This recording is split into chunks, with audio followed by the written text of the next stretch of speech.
So, Croeso, welcome to Britain's Hidden History, episode number 122, and they said it would never last. Alrighty, take it away, Arnie B.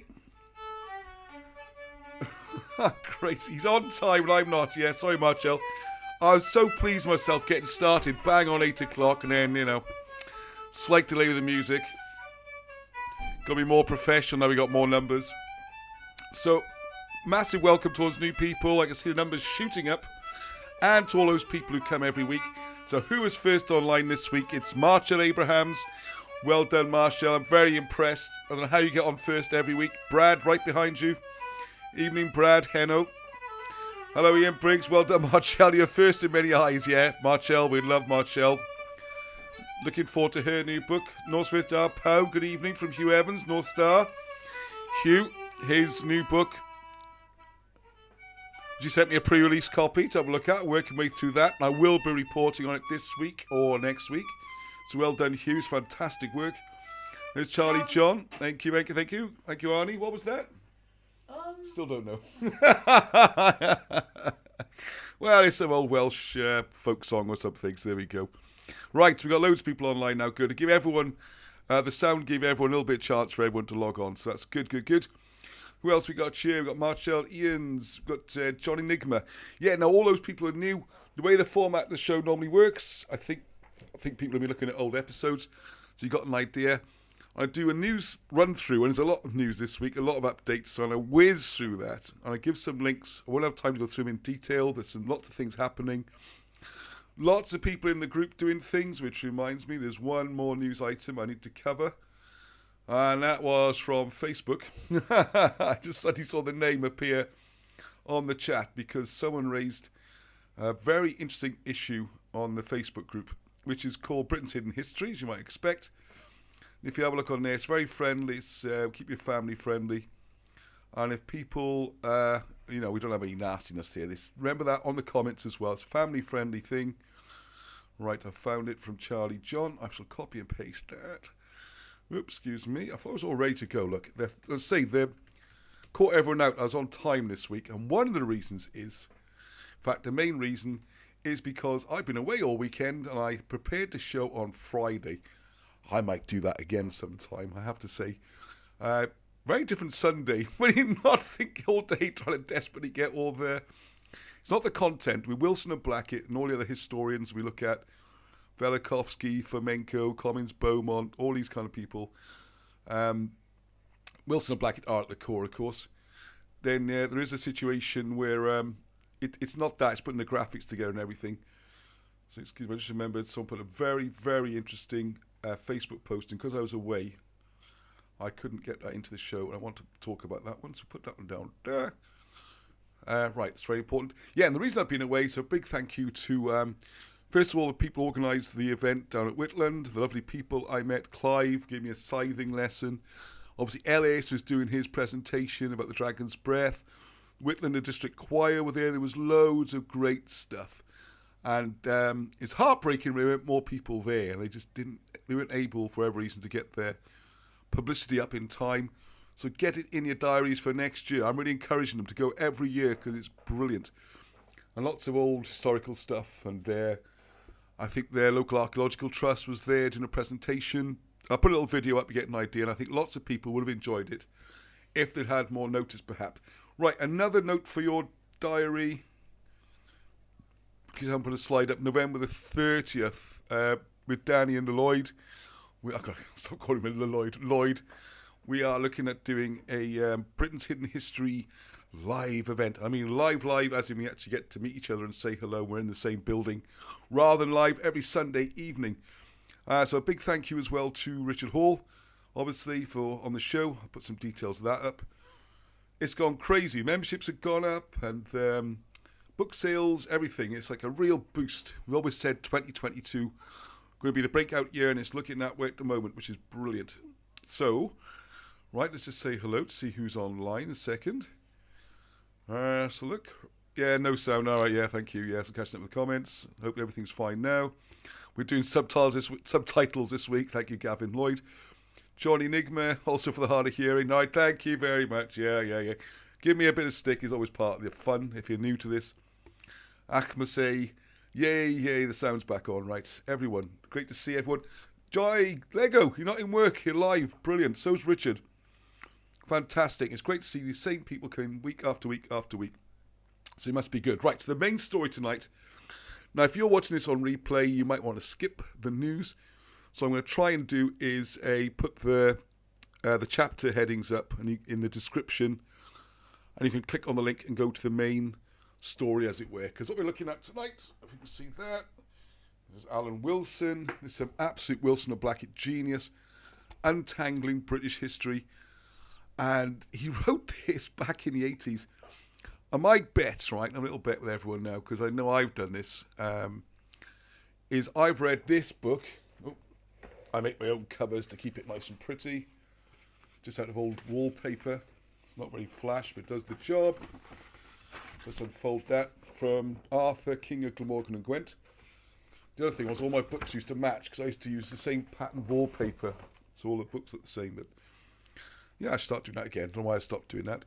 And one of the things in here, if you got your book and you want to jump forward to page 46 to 49, sound like Sunday school, doesn't it, or church? And I'll change to page 46 in the book, the good book. You'll see this. And I've read this 4 or 5 times, and there's 3 pages there, which in my mind condense almost everything that's crucial. And what was amazing, it was last week, I was just one evening, and I was just thinking, right, let's get one of the old Wilson and Blackett books out, have a read.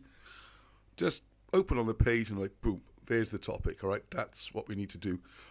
Because this gets right at the heart of it. Because if you're looking at anything about the British historical records, one of the people who gets really slaughtered is Griffith ap Arthur, who you might know as Geoffrey of Monmouth. And him, along with others, people have sort of built on his work. And the problem is what he did with British history is a mess. It's a complete mess.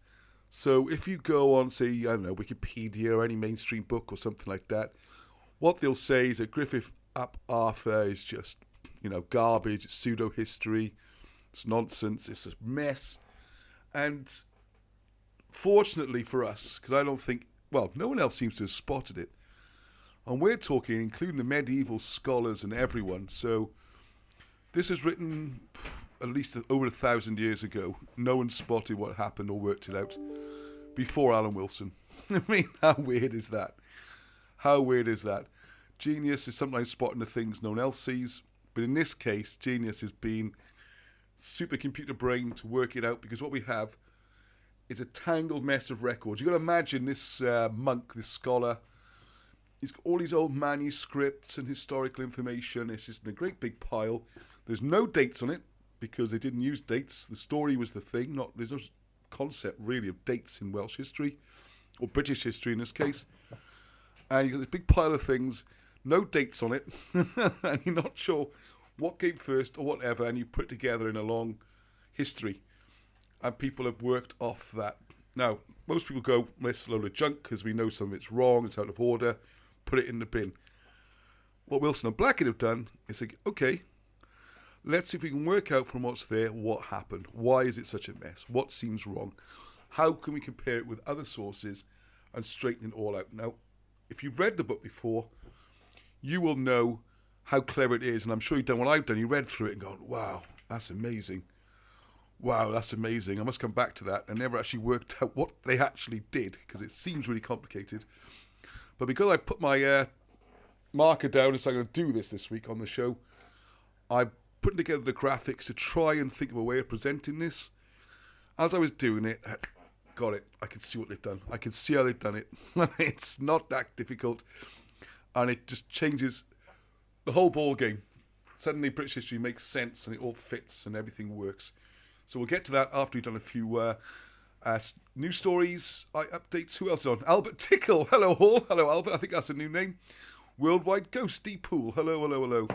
Achmasay, my favourite name here. Oh, by the way, Achmasay, I was doing a thing on Scotland for a future video and article, and I was looking around, I was trying to locate things in the Highlands and Islands around the west coast, and I noticed, is there an island or a place called Achmasay? Is that where you get the name from? Or is that actually your name? There you go. I saw Ahmed say, like, oh, look at that, it's on the map. Hello from Belfast. Hello, Ken, Richard. Hello, all the way from just round the corner. Annals Cambria got dates in it. Cool, yeah, okay, but the way they date, though, I think is a bit different. I think that's the point. Right, CCC. Right, okay, now there's loads to get on, and I really want to go on to this next bit, because I think you see, picked apart and presented, it makes sense, all right? I wish I'd seen this. So the point I was going to make in earlier is if you watch this on replay, wherever it's called, or watching it after, not watching it live and ad-free on a Sunday evening, enjoying the fun and getting your questions answered, you go to the chapters, you can jump straight to that part, okay? Especially if I'm recording this now, this is end of September. Yeah, we're still in September 2022, and who knows? You're watching this in 2027 or something. So the news might not be so newsy then, although it'll still be of interest perhaps. Okay, right, let's dive straight in. I'm going to have a little break after the news items. I'm not going to sing this week, though. It's a bit of a shame. I know everyone's saying that, yeah. Right, oh, hang on a second. That thing I just copied and pasted, I don't want it to be the first thing we do. Let's move that down to here. Okay, right. See if I remember what I did a few days ago now. Okay, so hopefully you can see me up in the corner. I'm not too big. Don't know, Leon set it up for me. Well done, Leon, thank you. Right, so there's the caption card. Right, yeah, so thank you very much to West Wales Dowsers, Bromwith Hall, as I was today, doing a presentation about Cymroglyphics, how to read hieroglyphs using Welsh. They were super friendly, wonderful, positive energy, great vibe in the place. Really, really, really enjoyed it. Made some new friends. So thank you. Nice to meet, Nicola and Sandy and Ross for organising it and everyone else there. Absolutely tremendous. Thank you very much indeed. And if you're in that area, if you're in the Carmarthen area, join the group because they need more numbers, all right, to make things happen. I love it when people make things happen, like they get speakers in, they go to sites. I think next month's speaker is talking about the sites in the Mabinogi, or Mabinogion. So, good event to go to and nice people. So, yeah, special thanks is that heroic picture of me, which I rather like. If you haven't watched already, the link is in the description. My appearance on Rich Planet, which is just, I think, almost up to 6,000 views. It's gone up like 1,000 almost 1,000 a week in subscribers and sales and everything. So thank you very much, Richard. And that's why I get a lot of people trying the live show for the first time this evening. It's family friendly. I'm not sure if the mic was on when I said this. So keep it polite. Talk about issues. You can disagree. I'm going to agree with everything.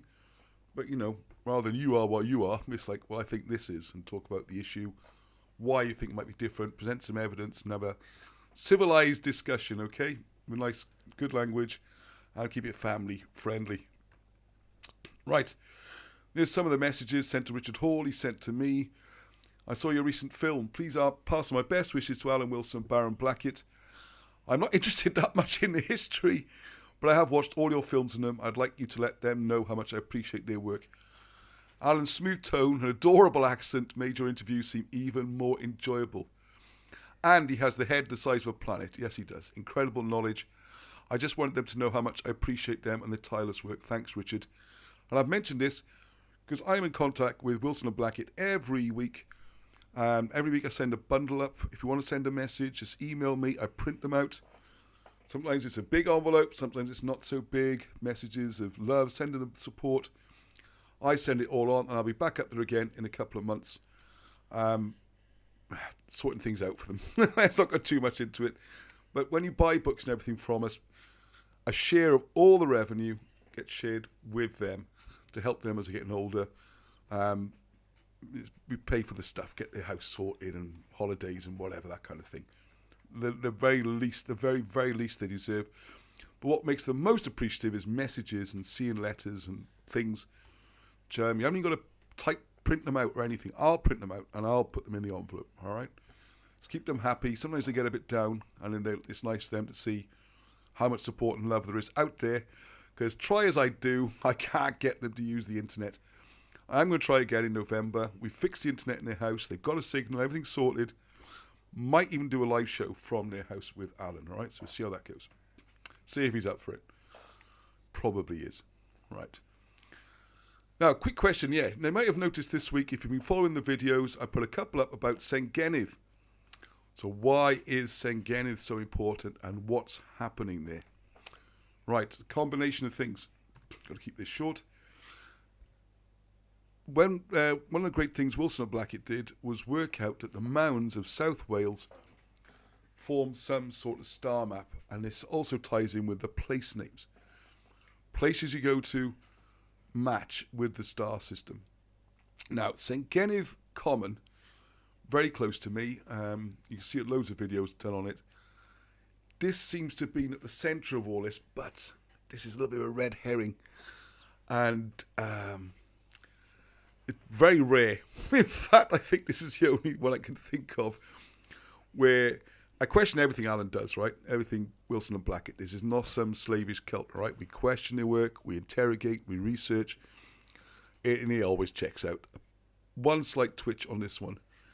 It's thanks to the work of Steve Willett we've worked out what's happened. Because I think we can never quite get a map to sit properly on southeast Wales to exactly match the mounds. It never quite worked, right? I was needing a bit of jiggling. One of the problems is, Alan talks about St. Gennydd being at the centre, but it's not the dead centre. And what St. Gennydd is, as Alan worked out, is like a learning place. It's like a sort of outdoor college. So what you can do there, by standing in a certain place, if you look at the stones, they all represent like a mini star map on the common. When you're up there and you'll see on the videos, you get this amazing view. It's much higher than it seems. And you can see all the way across the different hills. If you stand in the right place, you look at that stone, that marks out Orion. If you follow the line, you get to the big Orion, which sits on the map. There's also the Polaris stones there, which you talked about with Dixie and that. Thank you. I haven't heard from you for ages, Dixie and Darren. Please get in touch. They've done great work on this as well. I want to see where they are now with it, because we haven't spoken for months. What Steve Willett's worked out is that this is the centre of learning, it's not the centre of the map. You have to move the map slightly, and then you get the big map. This isn't meant to be the centre, it's meant to be the learning centre. And this is the scene where King Arthur plays his game of Gwyddbwyll up on the hill, when he plays his board game. And all these knights keep riding up and going away. Well, all that is talking about astronomy and planets moving. The lights are planets and comets and all sorts of things. It's not right now. What I'll do is, if you've got a copy, just go with the Ark of the Covenants in there. We can't publish the book. There is someone else publishing the book at the moment. I don't want to get into that. It's a long story. What I will do is make the files available as downloadable PDFs, just for some sort of contribution. And there's some up already, and you can download it. You can have a look for yourself how this works. And one of the many projects on the go at the moment is why we need more people getting involved. I can't possibly do everything. I'll even try to do everything. Well, sorry to try, but it gets nowhere if you do that. Is to produce a book just showing how the Mabinogi reveals the astronomy, something on the star map, and then Steve Willett's amazing work where he's working out the whole thing and how it ties in with the Babylonian messages and Babylonian place names. It's brilliant. What's happening up there? This is... Woof. Well, it's so sad. It's such a tragedy. It's difficult to know what to say. They're going to build a wind farm on it, okay? And what I was going to show people on this, I don't think people realise, I don't want to get too much into it. I promise I wouldn't go into this too much again. But I don't think people realise, when they think of wind farms, they think they're wonderful, they're going to save the planet, and they're wonderful for the environment. It's a lie. I can tell you that. I very, very rarely make absolute statements, but in this case, what people don't realise, for a start, is the amount of roads that need to be cut into the Welsh hills, or any hills, not just Wales, Scotland, mostly, some in England. And they sit on massive platforms of concrete, requiring millions of tons, because you've got the even bigger platforms that the crane has to sit on to lift these things into place. And the way in which the lime to make the concrete is produced is absolutely appalling. There's children being exploited. It's just horrendous. So do some research into that. The child labour issues, and it's horrendous. Similar thing then with the rare earth metals. because the way they generate electricity is they go round and round, and it's all to do with magnets and electronics to make them work. Again, rare earth metals. The steel, massive steel columns. The new turbines are 200 meters high. All those steel columns. They're made. Obviously, the iron has to be extracted. Again, mostly this is in India and poor countries where conditions and pollution is horrendous. That then has to go to the steelworks, which does not run on AA batteries. More coal's burnt. So all this fuss about CO2, if you're into all that, just the sheer volume of CO2 produced in the rolling of the creating of the steel, the rolling of it, the manufacture, and then it has to be shipped halfway around the world to get to Britain. Then you got the hardcore to fill the roads, more pollution and destruction. And at the end of the day, if they work at all, they last 15 to 20 years. And then that's it. They're either left to rust or they become landfill. And the concrete platforms can't even be used again because of the rocking motion of the turbines, and there's loads of other problems. So even if you do want to save the world, wind turbines are not the way to do it. They don't actually do that, all right? It seems to be, there's a massive amount of money changing hands, and as usual, it's public money ending up in private. Now, what I have been doing is a petition. Can you see what's happening there?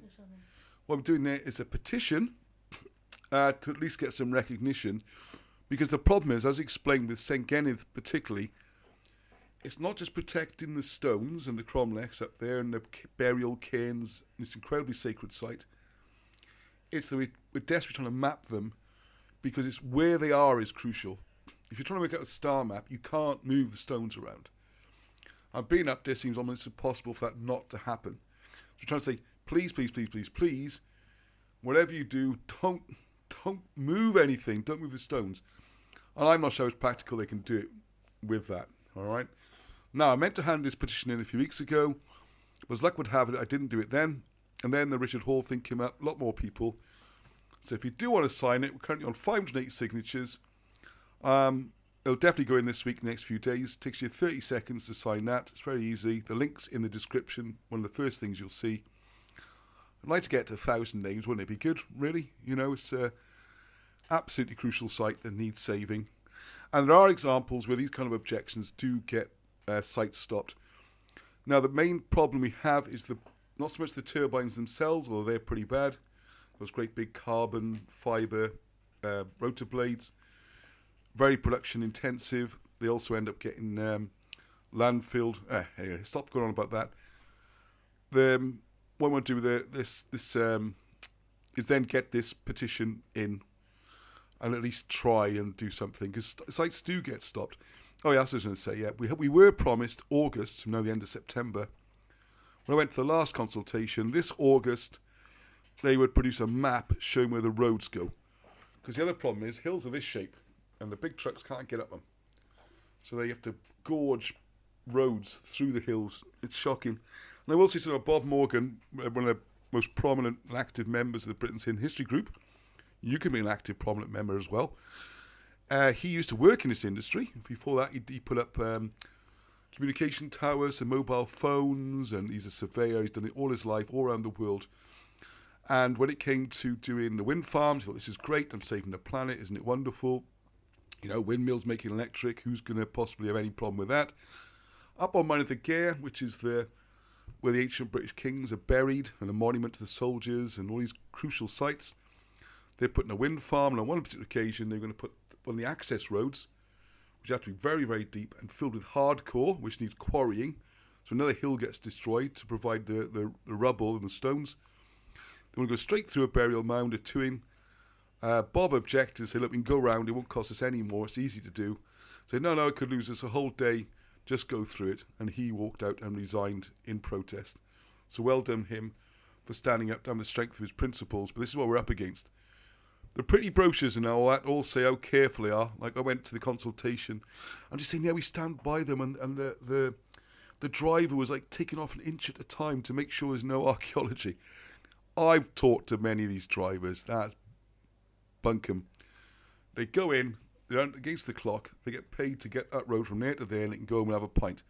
They smash through, all right? They're even told to smash through. If they find something, don't report it. It's only going to hold up the job. This is what we're up against. And the other thing is they're very dangerous once they are erected. We had one fall over a couple of months ago in the Rhondda area. Some catch fire.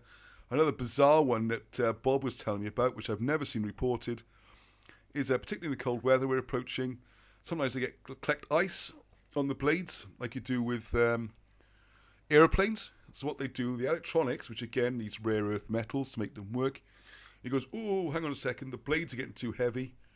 Stop rotating. So if it gets too cold, they don't work. If it gets too windy, they have to turn them off because they spin off. And if obviously there's no wind, they don't work. But anyway, so what they do then, they wait an hour or so, and then they give them a test spin and stop it to see if the ice is still there and the blades are too heavy. But unfortunately, at stopping it, the ice chunks can fly off the end. And remember, these things are like, tens of meters long. On one of the occasions they'd had this, a massive shard of ice came flying off the end, straight through the roof of a car. Very dangerous. We've had them catch fire, sometimes explode. Sometimes the blades go flying through. Now, not only does it mean they're not generating electricity, it also means that I don't think health and safety is going to put up with that for long. And what will happen is the hills themselves will become exclusion zones. We'll no longer be able to walk up the hills and see any of these things because it'll be just way too dangerous to be anywhere near a wind turbine. So there you go, speech over. Hopefully sign the petition. And I'll update when I hear something back from... You'll see contact details. Please, everyone, contact Butte Energy and say, where's your maps, please? Where are the access roads? Where the platform's going to go? Where's the cabling going to go? You've been promising this now for months. Where is it? Okay? So there we go. All right. I try and avoid politics, but what can you do? And there's one other thing, just quickly. I'm not doing anything about this today, just putting the idea in your mind.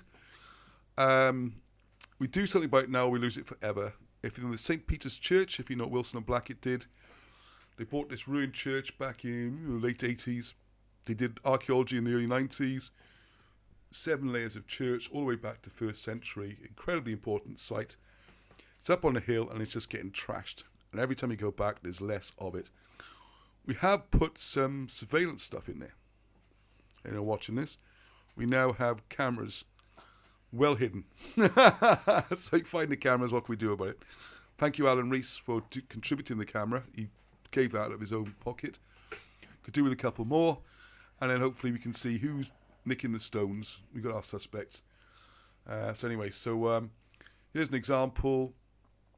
I'll do another one. Look up St. Peter's Church. You find loads about it. Very important site. I always call it the Welsh Valley of the Kings. Right, if we look at photos of St. Peter's Church from just a few decades ago and compare them to, I'm sorry I didn't put the name on this, modern photos. It's Charlie John. It's clear the ruins are a shadow of their former selves and getting worse. This building is a treasure, must saved at all costs. When I visited the site 4 years ago, I was confronted by a farmer asking where I was going, St. Peter's.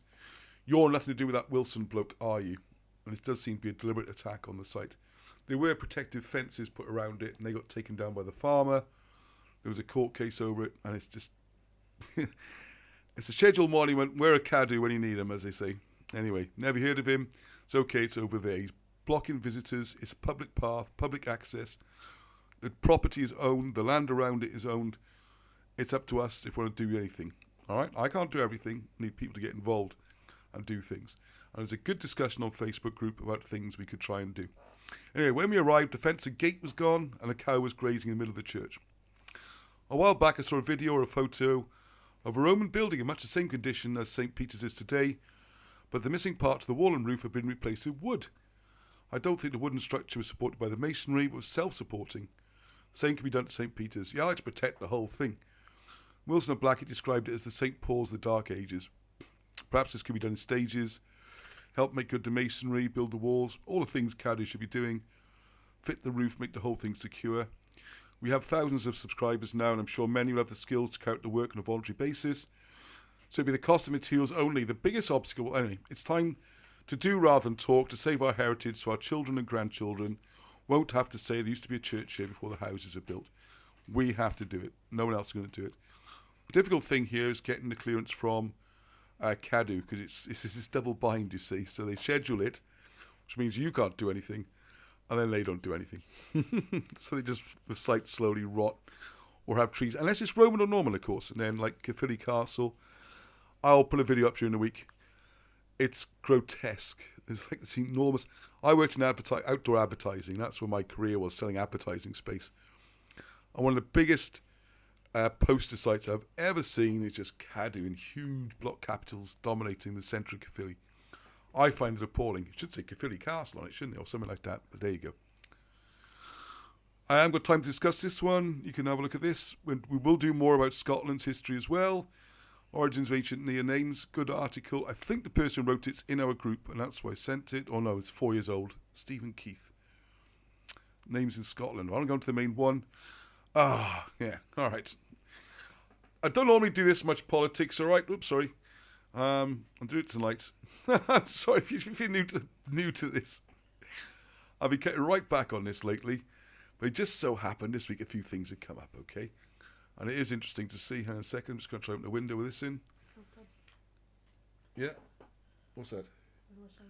Where do you sign a petition? The first thing you'll see in the description, if you go to the description of the show, you'll see the link. Just go to that URL and do the thing. It takes 30 seconds, okay? You do it all online. You haven't got to go anywhere to physically do it. As long as you get over 250 signatures, which you're well over that, they have to read it and acknowledge it. I don't want anyone to turn around and say, oh, you didn't know anything about it. Well, they will know something about it, so that excuse is gone. Okie dokie. Nation Cymru, a good source of articles. I don't know too much about them, but I do get sent some good stuff about them. Crew working on Owen Glyndŵr theatre production appalled by condition of his home. So I think what they're going to do is use it as a backdrop or site as part of their film they're making. Owen Glyndŵr, one of the most famous people in Welsh history, revolted against the English, all that kind of stuff. The site's under the care of CADW, but there are a few signs that they are looking after it. Penry Roberts, one of the show's writers, said. The motte, that's the mound itself where Glyndŵr's halls were, described so wonderfully by Iolo Goch's poem, is covered with heather and growth.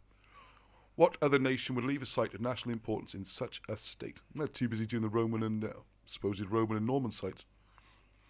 There are 2 notice boards that note a bit of the history of Owen's rebellion here, but seriously, imagine what decent spending on the site could create in terms of education and tourism if a dignified centre was established here. I'm not a massive fan of Owen Glyndŵr, by the way, but that's not the point. Compare the money that's spent on Norman castles in Wales with spending on truly Welsh monuments. The most appalling example, which I'll show again in Caerphilly, down in the town, millions of pounds being spent on Caerphilly Castle, which is supposed to be Norman.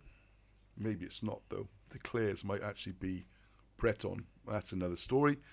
As far as it's officially concerned, it's Norman. An invader castle to keep the Welsh down, and that is spent millions and millions and millions. Caerleon, said to be Roman, millions and millions and millions spent on it. Same with big castles up north, like Harlech and Caerleon, Edward I castles, millions and millions and millions spent on it. The one right above Caerphilly Castle, Morgrave Castle, a proper Welsh 6th century castle, is just rotting into the ground and is not even public access, even though by law there is. Don't get ranting, Ross. Don't get ranting.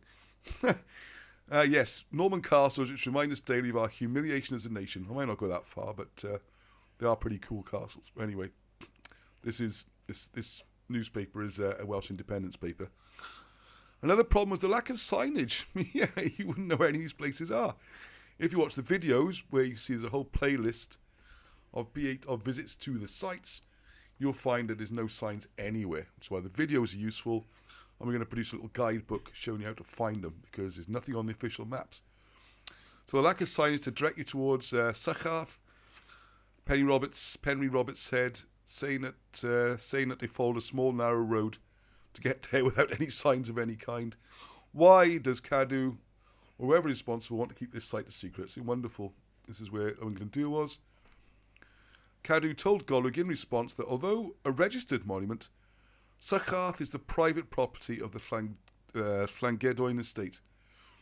Because of that, their owners are responsible for maintaining the site. See, this is a problem they have in the Whitland show. Yes, it's private. Yes, CADW won't help, but CADW will also put loads of restrictions what you can do. So it's a bit like the Nevern Cross, places like that. You can't touch it, and they won't touch it. Anyway, we go, car parking, earthquakes, and all this kind of stuff. We recognise, although the monument itself remains in good condition, we recognise that the car park and access routes now need to be improved. We're working with the estate to achieve this. CADW will fund a new and improved style. So something to help me get over the fence and refurbish the car park. This work's about to happen. All right, well, let's hope so, innit? Sorry, I had to laugh there. It's only me who finds that funny. They're going to restore the style. I mean, that's it. They're going to put a style, in case you don't know, if you're from abroad, the term. There's a fence, a style. You put a bit of wood that way, and usually a bit of wood that way, so you can climb over it. That's all a style is, okay? That's just priceless. I love that. Made my evening, that has. Right, where was I? Right, we're almost through the news. We're going to start on the proper thing. Right, I'm just giving a little plug here, because friends and good, whoopsie-days, from a member of the group, Benny, he's got Benny Babbles, Geraint, he's got a film in this. So this is going to be, as you can see, October 14th to 16th, only a couple of weeks ago. Up in, this part's in Aberdare. I need a web address, check it out. There's one here, look, www.saintelvans.com. I'm going to be going up to it. It's marvellous. We've got a film festival here, which I don't think many people know about. So that's the kind of thing it's good to promote. And a date for your diary, I did mention at the beginning. Oh, this is my notes. So probably do things ahead of time. I was going to come back and make this look all pretty and maybe put some graphics even. Nothing's ready yet. The provisional date is Wednesday, November the 30th. So you've got a couple of months preparation time. I'd love some feedback, please, in the comments, or if you're watching later, in the comments or the chat. Whether Wednesday's going to make it really difficult for you, is it Saturday make that much difference? It'll be a live presentation. Got some new footage of Alan Wilson. I'm hoping to do new interviews with him when I go up there in November. So I'll be showing those for the first time. Chance to meet up, have a chat, have some live music. Some new research. I'm hoping to have more. Steve Willett will have more stuff to show. Maybe Hugh Evans can come along. I know you're watching Hugh. It's going to be an event. All right, details to follow, as they say. But if you can pencil that in your diaries, and then we're hoping for a good turnout. Right, how are we doing for time, man? I've got to watch on. Right, 29. 22. Right, cool. I'll make the shows a bit shorter. Right, so this, if you're looking through, is the break time. I'm going to start the thing. Are you ready with your music, Arnie? Yes. What are you going to do? Playing. Oh, no, it's okay. Yeah, it's all right. No. Plan B. Plan B. Because I've been away all weekend. I was going to sing something. What I'm going to do, not myself. Thanks, okay, Anne. You can do it at the end, all right? What I do, I've got a special... Here we go. We'll have this, all right? Get people rich in... If you want to make a cup of tea or something, Arnie's groaning. So I attempted a pop video, okay? You can find this in there. I thought hopefully go viral, but it's only 2 minutes. Just, this is apt because in the background, let's go back to the start. In the background, the sites you see are the St. Peter's Church, which Wilson Blackett bought to save it. They don't need to make any money off it or anything like that. It's only archaeology and to save and protect it. I hope the volume's going to be okay on this.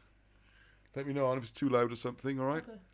There's a little video I made to try and help spread the news. There's St. Peter's Church.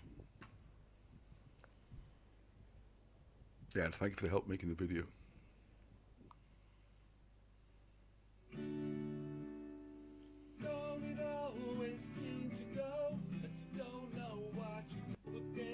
Oh, sorry. I'm just trying to move myself, and the button is also the same button that makes this thing happen. Good. Good volume. Okay, let's watch again.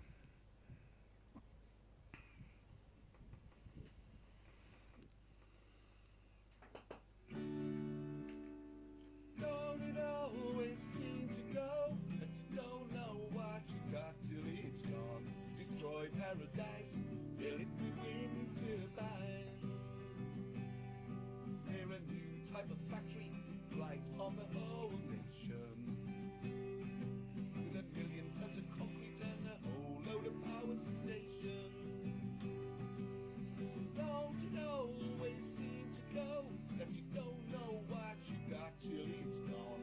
Destroy paradise, fill it with wind turbines.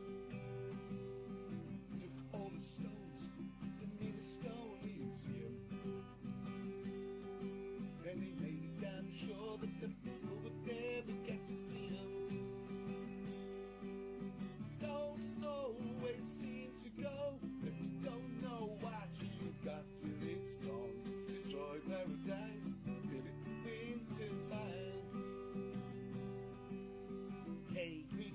birds, put away your JCBs. You've heard us enough, it's time to say the birds be please. Rush, rush, rush, the birds all die. Rush, rush, rush, the bees all die. Destroy paradise, did it remain goodbye. Late one night, hear the turbines troll.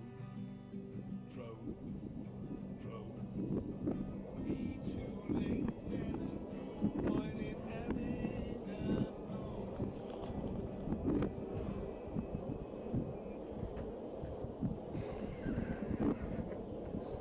One of the funny comments there.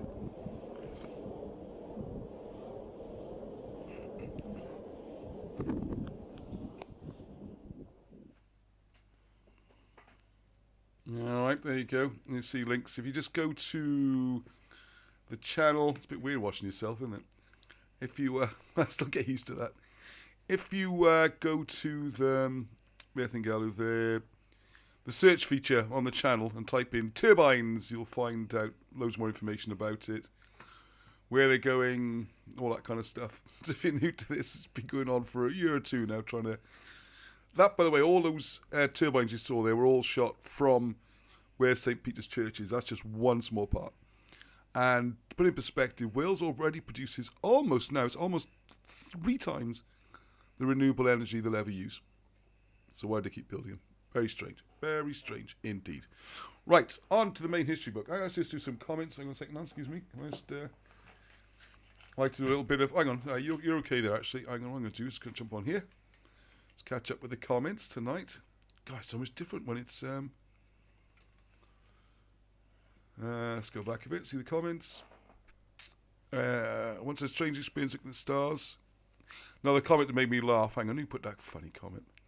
One of the turbines committed suicide when he heard Ross singing. Right,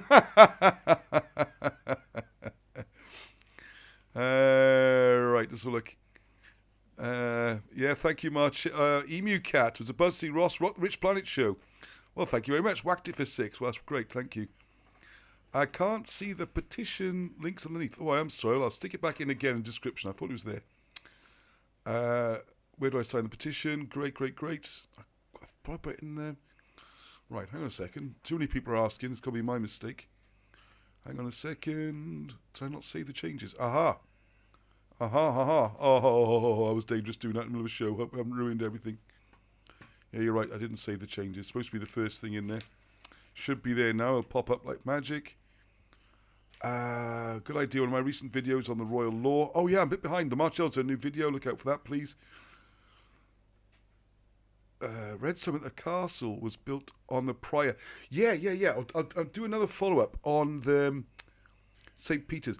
By the way, I'm not even sure it's supposed to be called St. Peter's. And Alan spotted this, but didn't seem to get the significance. Because the old Welsh name for it, if you know for St. Peter's in Welsh, it's Llampeder. Like Llampeter, it's been translated as Llampeder. Peder or beda, a p becomes a b. I don't speak Welsh, by the way. It's just stuff I picked up. You can know all this stuff. So p becomes a b when you mutate it. So Peter, peder, becomes beda. But if you look at St. Peter's Supermortem, as it's called, that is a Llan Bed Mawr, or Llanbad Mawr. Llanbad Mawr means the church of the big ship, or the big boat. And that is where the huge boat-shaped burial mound is. So I got a feeling the church's never named after Peter. It's Llanbed.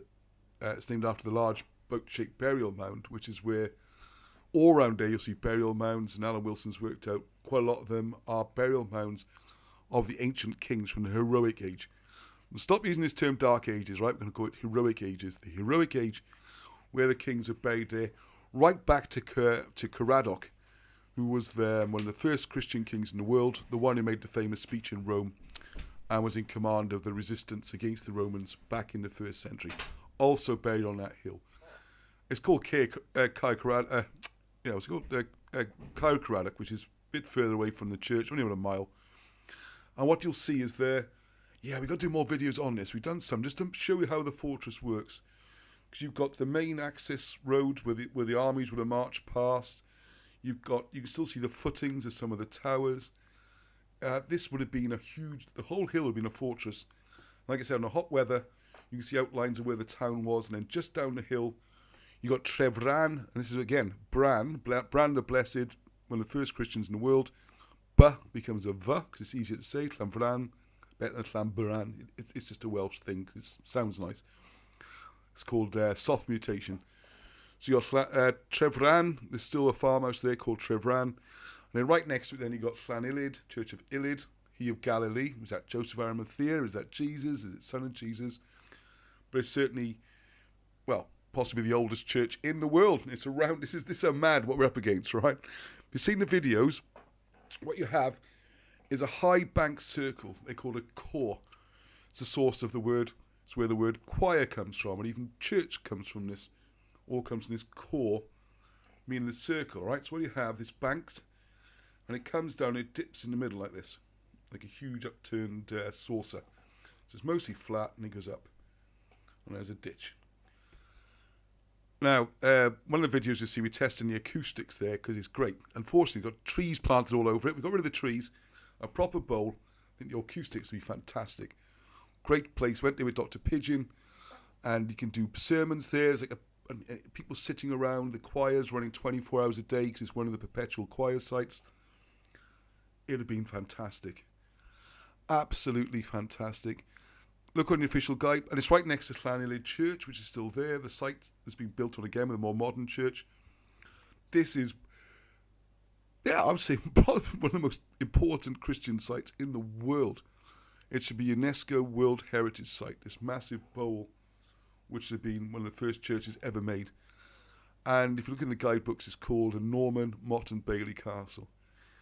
Now, you don't have to be an expert to note a motte is a mound. So when you build a castle, if you're a Norman, Welsh people incapable of building anything, you make a mound and you stick your castle on the top. The slight problem with this site is there is no mound and there's no proper ditch. They're just about that wide.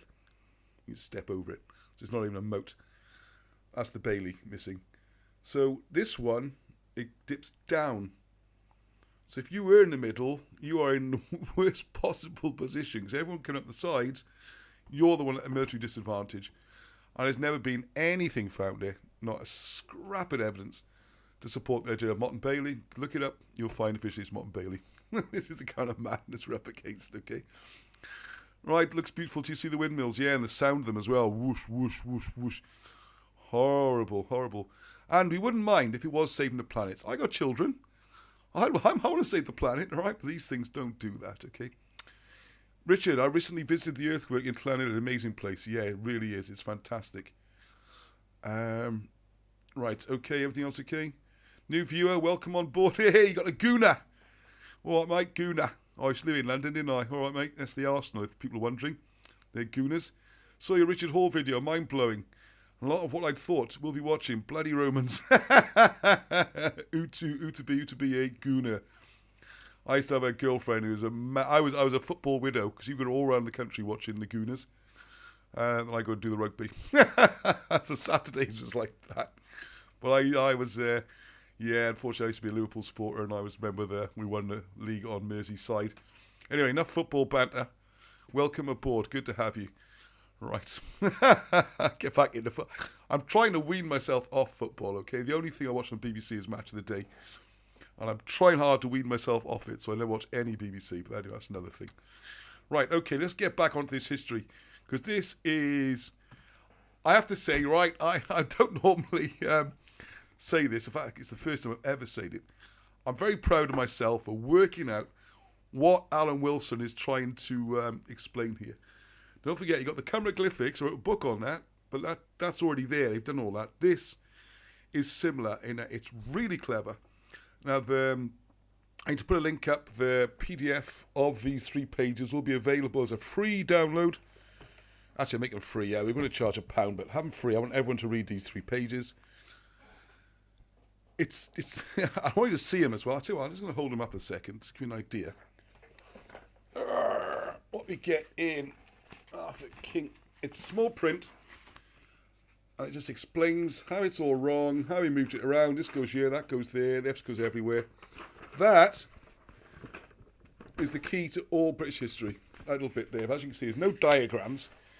There's no real explanation, because Alan can't understand why normal people like us need explanation. It's like, well, it's obvious, isn't it? That goes there, do this.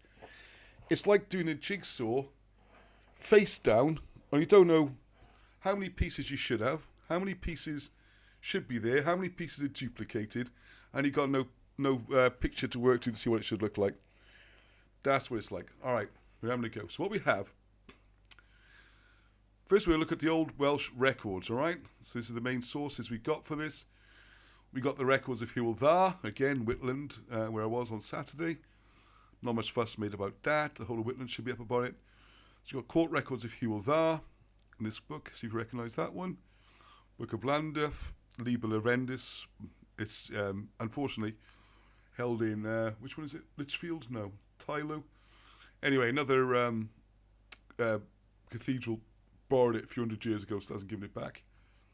Which is a shame, because this is the Wilson and Blackett book, the Charters, which, by the way, in the beginning, as like the history of the British people, is really important. And it'll come up in tonight's thing. Because that's to give details of the sort of pre-heroic era kings and stuff, and pre-Roman era. What they used to do, this is like a holy book, was if you're making an agreement with someone, you go to the church, a big agreement, like a land grant, or, mostly land grants, legal disputes, things like that. When you came to a resolution, you get the book and you'd write in the margins. You write the agreement in the margin. This sacred book is held by the church. No one can tear that page out or anything. It's under secure. And then the key is also, not only the information is important, just as important is all the witnesses. Because then you can see which people are around at the same time. And if you're really clever like Alan Wilson, what you can then do is say, well, if they were alive at the same time, then they must be this period, and they must be that period, and you start to create a picture. So it's really, really important. Very important book. Amazing research. And else then we got there, Brecon, typo, Brecon manuscripts with an N, all right? So again, now all of these amazingly dovetail. I know they're called rubbish and myths and forgeries and whatever abuse comes their way. Remarkably consistent. British history is not Dark Ages. It's the best recorded history anywhere in the world for that period. And I'm including China, okay? So right, unfortunately, it doesn't fit the political narrative, so it's gone. Right, now the first thing I want to do now, try to do a thing a few days ago, can't remember the exact flow. Right, so the first one we get then is, what I want you to do, if you go to Wikipedia and you list a list of rulers of Wales, and we'll do it now, you'll find at the bottom, if you scroll down the page, you will see, I'll tell you what, let's just quickly do that, because it is useful to see it. Let's talk amongst yourselves, as they say. It'll take me a second just to pop that up. There's me singing. I think no one wants to hear that again. Let's keep some viewers, Ross. Right, okay, so here it is, the list of rulers of Wales. And by the way, let me emphasise, this includes English and Scottish history as well, all right, and to a certain extent Irish history. It's the repository of the information, as you'll see. It's not just about Wales. See, all this, which kings were, all that kind of stuff. It's not bad, actually, Wikipedia, I have to say. There's Hywel Dda in the royal line. They get a bit jumbled up, and I can't blame them because it is jumbled up unless you read Wilson and Blackett. Here's the Welsh princes. But the important thing, hidden down at the bottom, keep going, is these regional kingdoms of Wales. And this is part of the problem, because you have different regions with different royal families, okay? And sometimes you've got histories where we're talking about different royal families, and what's happened, they've been slotted under each other instead of being contemporary. Now, if you're like Wilson and Blackett and you're clever enough, or you're really going to have a real go at it, because it's not easy, but you can do it, what you can then do, say, hang on a second, I'm making up an example, this is not a real example, all right? But say you've got these Arthlois, he's caused the problem, because he was a king in Ceredigion, and people say, Arthlois was from West Wales, he's not the king of Wales. No, he's another one. There's 8 King Henrys, actually 9. There was 2 King Henry II's, but that's another story. No, we're not talking about him, all right? He's someone else, but it's not far off the period. He's just a little bit late. So if he's 595 to 630, and then we go to, say, David. Arthur Pedro, that's interesting. What's that about? Yeah. Gosh, funny you start doing these things. Hey, so what we would do, we went to another royal house, which has proven surprisingly difficult. Oh, there we go. There's Arthur Lloyd. Let's pick another name. That's curious. All right, so what I'm trying to say here is, anyway, say you find Owen at Mardydd, he's 808. You go to the other royal family, and there's another guy 808, and you know that they arrive at the same time. And if you can see them on the same piece of paper, I know why this isn't working, because of course they haven't unjumbled it. That's interesting. If you look, a lot of this continues. So we go from, here we are. I didn't expect this. This wasn't part of the original plan of the show. But it's brilliant, this. What they're showing here, effectively, is we've got Ceredigion sort of coming first, going all the way back to the 400s, right? 453. Up to 665, a little bit of an overlap. And then we've got David, another area, continuing the story up to 900s. Not much going on here with Seiserflug. I'm not quite even sure what that is. But if we come down here, the story then switches to De Hoybath. And there we all go. Oh, this is brilliant. This is working out better than I ever thought. And then the Norman period, and then we carry on with this one. Now, what they've done here is slotted all these in a line, and we'll see why they did it and why that causes a problem. But this is important, these lists. Because unfortunately, the Welsh history records did not have dates on them. This is the problem. The dates weren't important. What was important was the people, the stories, the events. It's a bit like if I asked you, I don't know, we've got our Gooner friend there, what's the first football match you saw? You might say, oh, it was Arsenal against Tottenham, it was a North End derby. I was 4 years old, I went with my granddad, it was brilliant, I fell in love with the team, I've gone ever since, brilliant. He doesn't tell you the year, he just says it's when I was a boy. You don't need to know the year. You can work out roughly how old I am. You know, my grandfather died, you know how long ago it was, you can work out roughly when that happened. You don't put a date on it. I don't say to you, oh yeah, well, let's think of a good date for this one. Yeah, 1989, it was Michael Thomas banging in the winner at Anfield. You might mention the year on that one. Yeah, okay. Anyway, this is the situation. So you don't have dates, and it's jumbled up. So these have got stretched out almost randomly, okay? So this one, that's interesting. That shows the picture even better than I thought. All right, let's get to the clever bits now. Right, so the problems facing Griffith ap Arthur, also known as Geoffrey of Monmouth. So as I just said, the Welsh records use events and stories, not dates. He had all this stuff all jumbled up and in no particular order. And he didn't have the internet back in when he was doing this. Now, here's the first problem. This will be becoming clear in a minute why this is important, so don't get confused yet. This is just setting the scene. He thought Rome was founded around 725. That was the consensus. Up until very, very, very recently. Wilson and Blackett was shown back in the 80s. It was probably founded near 575 BC. And sure enough, if you check, modern thinking is starting to catch up. They're usually about 40 years behind Wilson and Blackett. So who knows how much more their stuff will get taken on. Trouble is, a lot of this stuff got published about 2000 and in the early 2000s, which means it's going to be the 2040s. So you have to hang on another 20 years to enjoy it. Yeah, and this is the big one. This is absolutely crucial. This is why we have... I just took my books with me on the thing. I was researching this one. I love reading my books. Got to put them back on the shelves.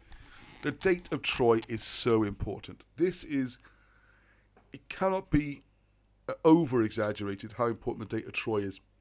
Because if you have Troy at 1250 BC, some consensus historians go back as far as 1400 BC, nothing works. And you see the problems this causes. Because 1250 BC caused a big problem for Griffith. Because in reality, as Wilson and Blackett has shown in their book, surprisingly called The Trojan War of 650 BC, that's a 600-year difference. What are you going to put in that 600 years? This is one of the biggest problems in history.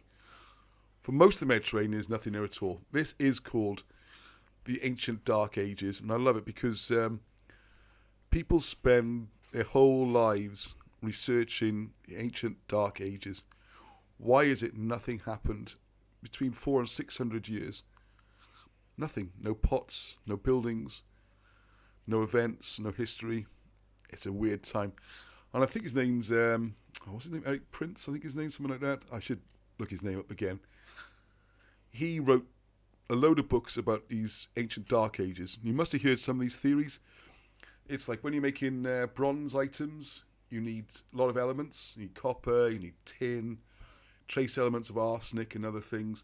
So to make good bronze, you need to trade because these things aren't all found in one place. Tin might come from Britain, copper might come from somewhere else, and so everyone's trading like crazy. And then they invent iron, no need for bronze anymore, trade breaks down, everything falls apart. That's one theory. You've got the massive volcano going off in Theta in around about 1400 BC. They move it to 1200 to make it fit this theory. The idea is the volcano was so devastating, everything stopped. Then you got the invention of the sea people. The sea people coming and raiding. No such thing as sea people. No such thing as Dark Ages. Wilson and Blackett's show. No. You just need to move the gap. What you're saying happened in 1250, happened in 650. Your gap goes. So you haven't got a situation where you've got Hittites 1 minute, 600 year gap, and then Neo-Hittites, new Hittites. No, they're the same people. The Hittites have vanished. Because they're pulling their hair out. The Turkish archaeologists are pulling their hair out because they're like, why can we never find anything for this period?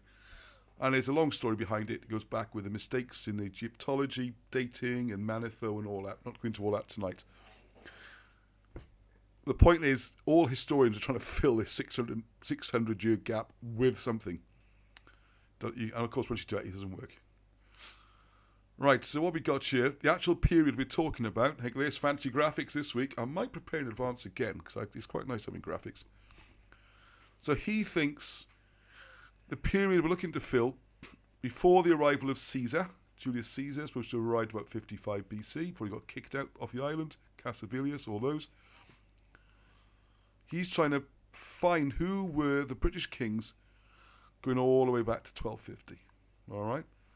Problem is, we know, or we think we know anyway, that the Trojan War was about 650, and the period of migration to Britain was around about 570 to 550 BC. This is when the Brutus migration took place. So we should be dealing with this bit of history. We're dealing all of this, all right? So we've got 515 years of history being spread out to fill, do you see that changing? 1,195 years. Hey, it's getting funky, isn't it? Hey, yeah, it's cool, says Arnie. I don't get much praise off Arnie, but there you go. Thank you, Arnie. So 680 years extra. See? More graphics. Check this out. So an extra 680 years. So poor old Griffith is there, right? There's a big pile of manuscripts, and they show, as you'll see in a minute, the last couple of kings, last couple of kings of the Etruscans before the migration, and then you start running on your British kings after they arrive. So you know they are, but they're only going to get you to about here, right? How on earth are we going to bridge this massive gap? What are we going to do? Nothing's got any dates on it. I got loads of lists of kings and things. How am I going to make this work? Right, okay. You're quite a clever chap, though, Griffith. Oh no, that's supposed to come last. Ah, look at that. Alright, so what we got is, ignore that bit on the right. What we got, so the actual history on the left, we got the northern kings, alright. When we say north here, I mean talking, if you remember the maps during the week, those readings, you see the north of Britain. So we're looking in Lancashire, southern Scotland, North Wales perhaps, not quite sure exactly. We'll come on to that, but just call them Northern Kings for now. We've got the Roman period kings, first British kings, and pre-migration period, I've called it for the sake of this, all right? So to make it work, what Griffith has done, he's done this. So what he's had to do is...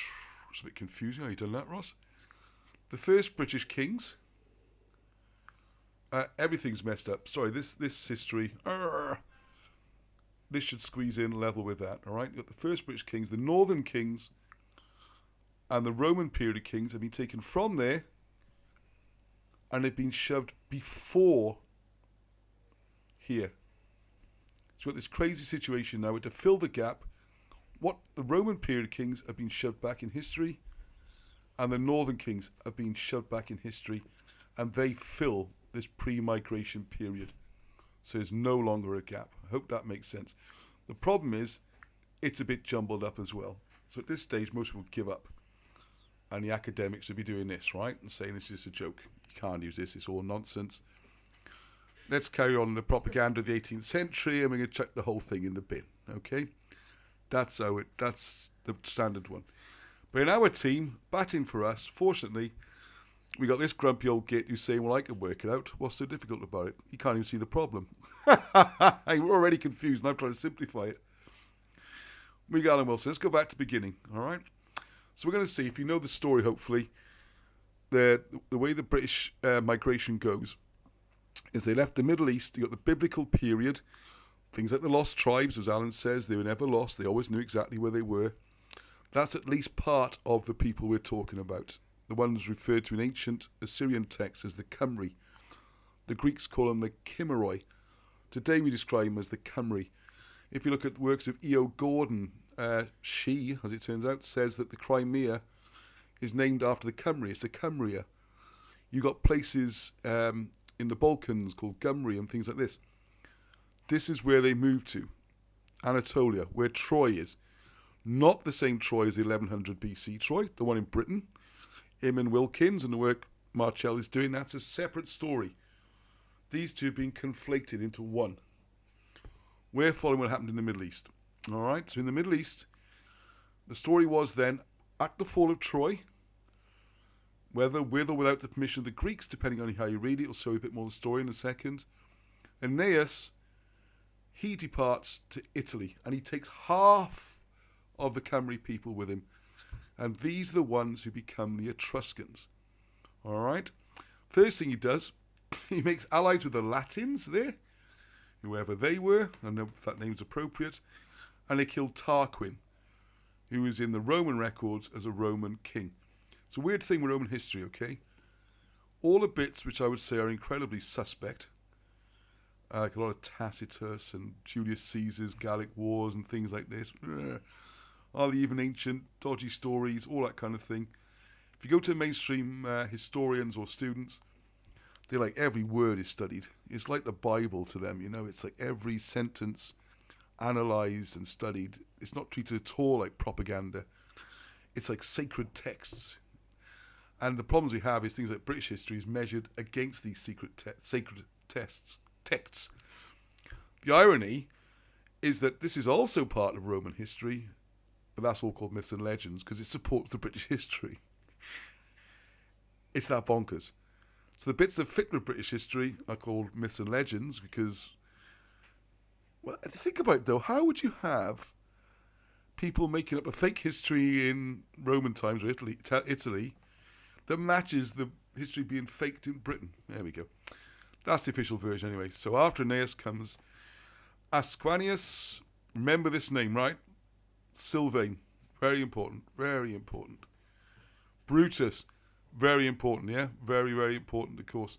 Has it come up now, the petition details on the description? Yeah. It's come up. Petition details now on the description. These names are important, okay? These are the last ones in Italy. Yeah, remember the last two names, okay? Look at this, it's got maps and all sorts this week. Don't expect this every week, all right? But it helped me understand it all right? I had to fathom this out. I challenge anybody to read those 4 pages. If you worked it out by reading them, you're better than me, because I've read them 4 or 5 times. It's only when I started putting this presentation together, I finally, yes, I can see what's happened. Thank you, Alan. Maybe I'm just slower than everyone else. Right, so what we have, you got the Hikau Khazwet. You have to read all about those in Moses and the hieroglyphs, and you can see how they, well, more or less invaded Egypt effectively. Not quite the right way of putting it, but they weren't some simple shepherds. The story of Joseph. These were a powerful kingdom. You don't just walk in and talk to the Pharaoh if you're just some shepherd boy, all right? These were an important empire. They've moved around, they moved back up. They've gone to Phrygia, which is why you can read Phrygian using Colburn, the Welsh writing system, or British writing system. So around about 800 BC, there's been a migration, follow the blue line, and they become the Etruscans, still called Toscano today, or Tuscany. Firenze, Florence. This, Florence, combining it with the works of Flamenco and everyone as well, I think was the capital of the Roman Empire rather than Rome, which came much later. But hey, I'm not going to confuse things tonight, but this is the important people. Now, the story was, the prophecy was that Brutus was going to kill his mother and his father. So, tragically, his mother dies in childbirth, and the story goes, when he was about 15 years old, he's accidentally killed his father, Brutus, in a hunting accident. Great comment, by the way, on the Facebook, or on the YouTube comments. Sorry, I can't remember the name off the top of my head, but someone said, I'm really confused. Why is it supposed to be British history, and yet we've got all these Latin names? Excellent point. And the reason is the British names were the original names, they've been Latinized. So originally he's Brute, B-R-W-T, Brute, seems most likely. Brutus comes later, he's got Brute, who then gives his name to Britain. Okay, except until now he got Cymru, Lloegr, Alban, and Albion. Brute, Britain. Okay, so he's gone here, he's had this accident, he's got to leave.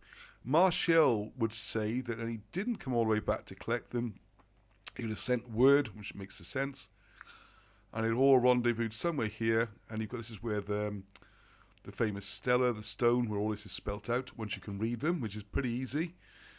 Once you know, see how Colburn works, if you go in King Arthur Conspiracy book, you can see how Colburn works, you can read Etruscan, exactly the same, you can read Phrygian, they all read the same, they all read using the Welsh language, because it's the same people. The language hasn't changed that much, at least as far as the basics are concerned. So anyway, he's either gone back and collected the people, or they've rendezvoused somewhere. So the remaining people who were left here, the other half, they've now followed all the way around here. They picked up some people here, which is, come on, get it right, Ross, Gascony, I think. And then you got Raetia, Monica, I haven't seen your name come up tonight if you're watching. This is where we got some Etruscans went here. This is like sort of Switzerland, Italy, this sort of border area around here where Monica is, which is close anyway. You can see the language there. Raetian also works with Colburn. Don't know too much about this area. So that's not Gascony, sorry, I beg your pardon. It's obviously in northern Spain here. We got Cilicia, I think it is, isn't it? We got the population there as well. So one of the theories is then, because they've seen this language link, they say the people originated from here, like they sort of sprung out of the ground somehow, as did the language. Was once you see the migration routes, then it all makes sense. Everything okay, Leon? Oh, cup of tea, lovely. Decaf tea.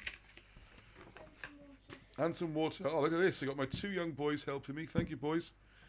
Going to have you singing that next week, all right? You can do the musical gap. If I keep showing me every week, there's going to be no viewers left. I'm laughing.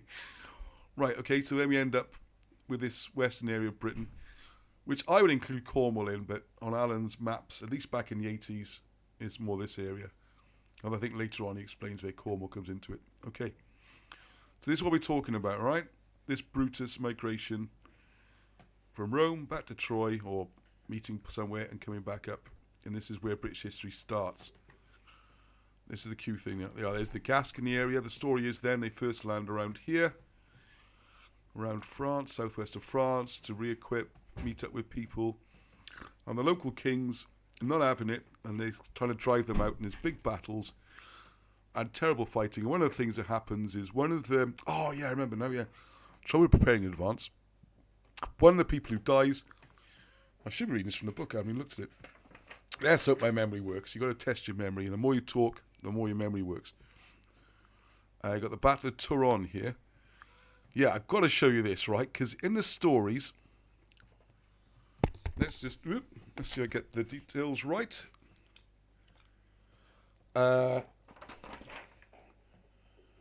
Right, let's get the stories and make this... right, here we go. So the bottom of page 47, the Trojans win the battle. They fight in the local... Let's go back slightly. Right, so after 3 days, the fleet arrives at an island which they name as Lloegrs, which is interesting because that's England. Anyway, let's move on from that. Here at the Temple of Diana, a prophecy is made that they must sail to the island of Albion, away to the west beyond France. So away sailed the ancestors of British, west across the Mediterranean for 20 days. That's this map. Sorry, hang on a second. When they make a landfall, they found another refugees from Troy, led by Corin, C-O-R-Y-N, Corin. And so they combined forces, and Brutus now has 7,300 men. So again they sail and they land in France, in what is now Gascony, where they come ashore to repair their ships and rest their people. The local king, named Goffa, decides to drive... Get off of my land. You can remember his name, see? Get off of my land. Goffa, you got it. Sorry. So Goffa decides to come out and fight them. He marches against Brutus with 12 other local kings and a force of 20,000. So Brutus builds a fortress to shelter the women and children and gives battle. The Trojans will... This is all British history, by the way, until it was rewritten a couple hundred years ago. Some of this has been taught in the Welsh schools to the 1930s. So it's not come from nowhere. This is not revisionist history. What you were taught in school, what we were taught in school, is revisionist history. This is what British history used to be. Get the old book, 1661, Cumbria Triumphant, things like that. The Trojans win the battle and kill 1,000 enemies, but the cousin of Brutus named Turin is slain. This leads to the place being... Do you see that? You can't see it on camera. This prop forward of a sun. There's my drink, look. There we are. You enjoy that, did you? You're laughing there. You've got tea anyway. I've got tea, that's right then. Anyway, so they can't stand up against the overwhelming numbers. They take counsel behind the defences and decide that Corin, with a group of men, will slip out at night and hide behind Goffa until the next day. This reminds me of the Battle of Cannae, I think, which might have been based on this. This they do, and when Goffa attacks again the next day, the Trojans come out under Brutus and fight. Everything went as planned. And at the height of this unequal battle, Corin and the men charged Goffa's army in the rear, creating panic with their surprise attack. If you know the Battle of Cannae, this sounds identical. I think they might have copied it. In the rout which followed, the Trojans killed several thousand at Goffa's island. Brutus' position was now desperate, as he had lost 700 odd of his 7,000 men, and every day Goffa grew stronger. Now the point was, I'm going to read all of this now, is that the place called Tours was named after the one unfortunately died there, okay? Look at this, all right? And I show you how things are presented and how the information's there, and I have to how mad the world is. It's not just Wales, it's not just Britain. This place is in France, okay? If you go on Wikipedia, I put the things on there so you can see easier. This is Tours, right? Tours. All about the city, right? Formerly named Caesar Adonum by its founder. The founder, right? It says here founder. This is the stop of the entry. Roman Emperor Augustus, okay? Blah, blah, blah. Empire theatres. It's all Roman. It's Roman. It's Roman. It's Roman. It's Roman. UNESCO. Isn't it wonderful, right? Okay. Just zoom in so you can see it. Founder is the Roman Emperor Augustus. Got it, right? It's Roman. Founded by a Roman. Scroll down on the same Wikipedia page. And we've got the history of the town.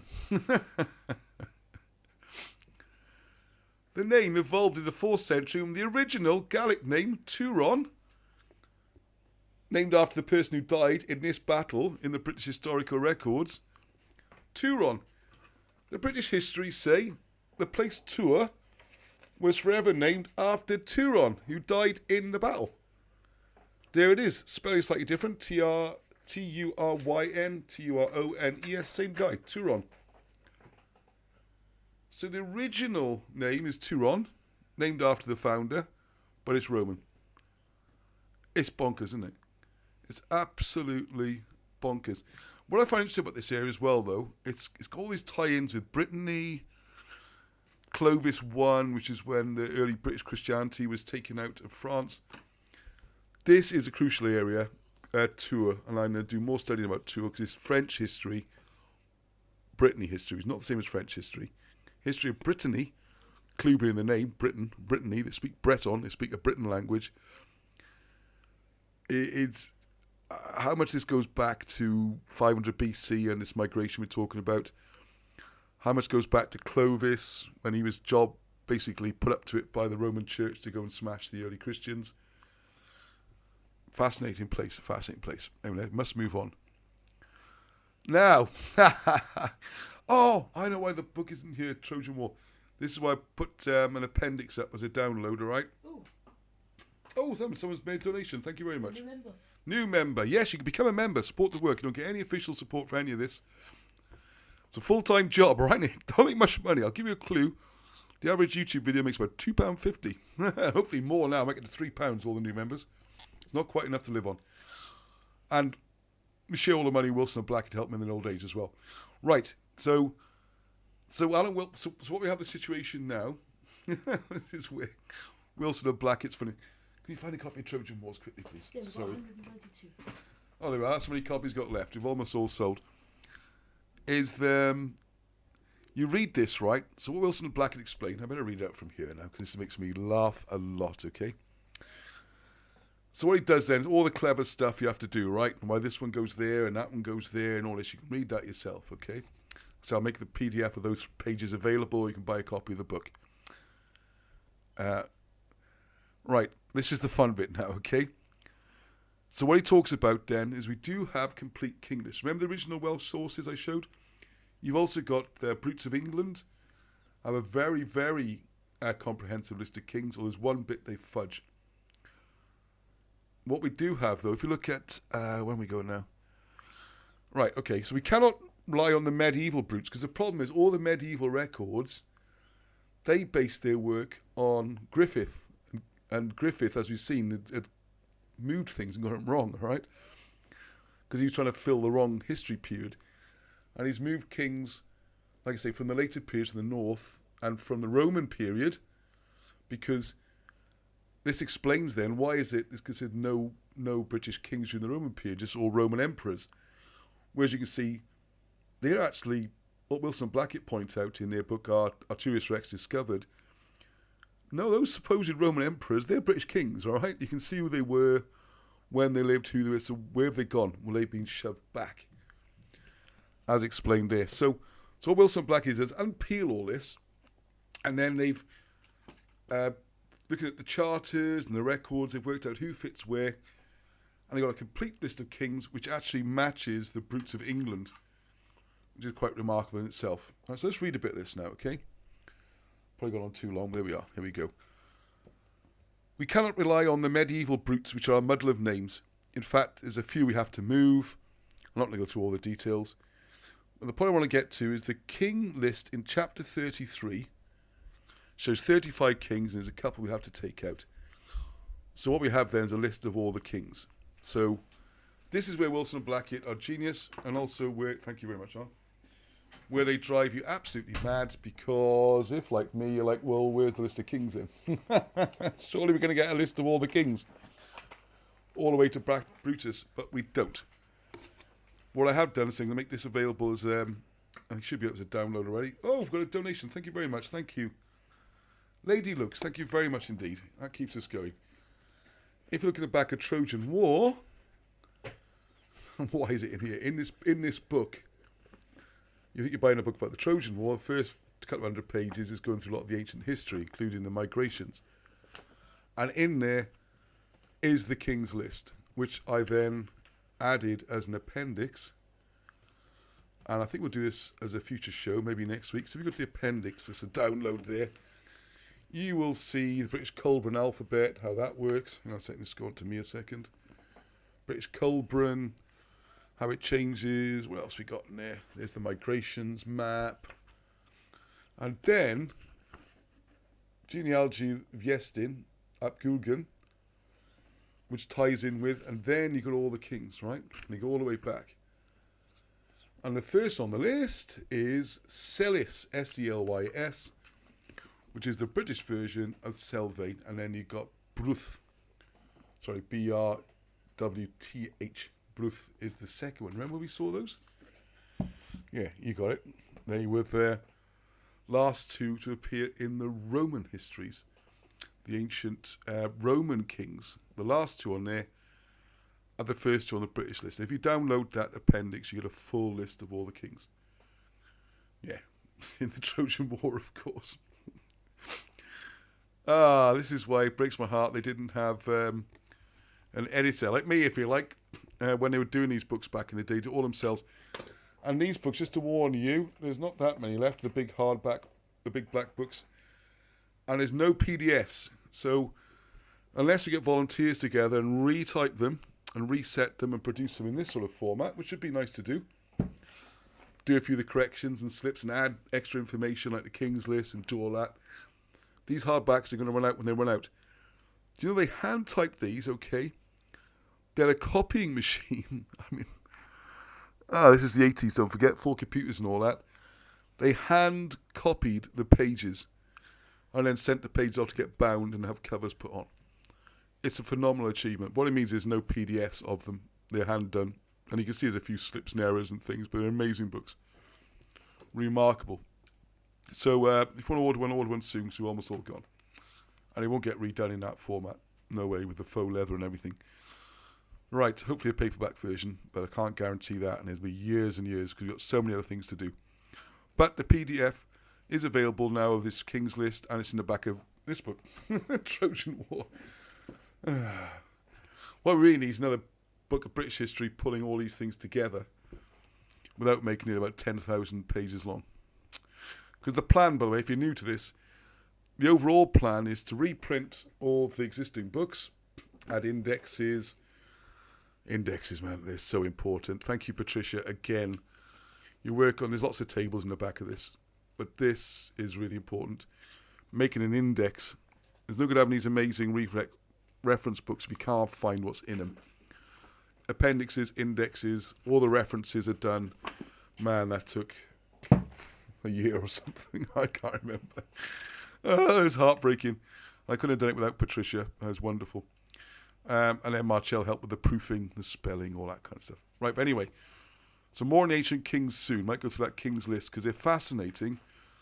I'll just give a couple of examples. If you read through them, you find such and such king in when you work out the dates from Wilson and Blackett, he'd be like, say, 300 BC.